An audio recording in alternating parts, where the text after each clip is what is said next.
let's wrap up DreamWorks with Madagascar 3, the third and presumably last in the Madagascar movies. And I have to say, this seems like a series of movies that just keeps getting better and better. The first one was funny, the second one was really funny, the third one is just constantly hilarious. Except when it needs to be heartfelt and sentimental, and it does that very, very well. It has the same great characters, the same great energy, the same great animation, and a whole bunch of visual wonder. The story starts off, much like the last one, exactly where it left off. Our crew is still stuck in Africa, but the penguins have apparently taken the plane and gone to Europe to try and find help. But it seems they've been taking too long, so the animals decide to take matters into their own hands and just go to Europe themselves. Which is strange, why didn't they go there before?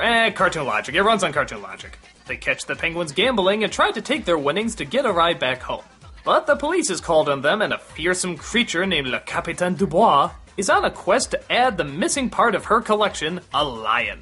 She obsesses over getting her prize and will stop at nothing until the lion's head is hers. Trying to find a way to escape, the animals find a circus train and sneak on board. But in order for them not to blow their cover, they say that they're circus animals, and thus the circus train welcomes them aboard. Thinking they can use this as a means to get back home, they buy the circus with the money they have, and see if they can use their talents to work their way back to the city. The only problem is, the circus stinks. They used to have a lot of great talents on board, but most of them have fallen flat in the past few years. So it's up to our main characters to try and get the circus back on track, while also avoiding the watchful eye of Le Capitaine. Not only did this movie have the most laughs, but I think it also had the most funny characters. As Frances McDermott as Le Capitaine, and honestly, you can never tell. She just gets lost in the role and you're too busy laughing at her in order to figure out that it's actually her playing it. Get back, you fool! Your cheap cologne is obscuring the animal muscle! That's also Martin Short as an Italian seal, and again, you would never know. He just does such a great job, you would never figure it out. Trapezium Americano! Hey, I have a great idea! Maybe you come up with a storoma! If Italians are just playing around. The rest of the actors, once again, just do great in reprising these roles and being incredibly entertaining and giving great deliveries. And once again, they do great in balancing out the heartfelt moments as well. Including a circus performer that used to be the top of the world but has since then become afraid, even terrified of letting people down with his stunts that he doesn't think can work anymore. Now, it's true the story does work its way, I guess, into the inevitable liar reveal plot, which a lot of you know I really despise. But A, they don't focus on it very long, and B, in this story, it sort of works. There's a very surprising yet genuine twist when they get back to their home. And taking into account everything they've gone through in the other movies, you'd almost swear this was planned. Like they knew they were going to do this from the start.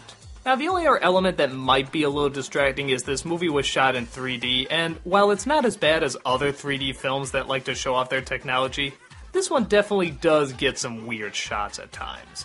Not quite to the point where it's distracting, but you can definitely kind of take notice. But in other scenes, it's so visually interesting and incredibly colorful, you don't mind. The actual performance of the circus when they get it perfected is just wonderful to look at. It's imaginative, it's musical, it's upbeat, it's energetic. I hadn't quite seen anything like that in the other two Madagascar films, and that's one of the reasons I think this one's the best. But that's not the only reason. The characters still work great off each other, it has a great villain, it has great side characters, it has good drama, it has good comedy, it has good visuals, it has funny subplots. Everything about it just seems to work out perfectly. I really do hope they stop here because I don't think they could top it after this. It seemed like every film was getting closer and closer to that wild yet really imaginative comedy. And here, I think it's perfected, while also having some characters you really do care about and you want to see them get through their predicament. Films like these make me really happy that I did DreamWorks Uwary, because honestly, I probably wouldn't have seen them. It shows you that a series of films you think is just getting worse and worse, sometimes it turns out it's just getting better and better. And speaking of better and better, I hope that DreamWorks does nothing but do that with its animated films. They've been creative, they've been inspiring, they've been dramatic, they've opened up the doors to all sorts of new realms of imagination. It's been great reviewing them, and all I can say is, I hope to see more great products in the future.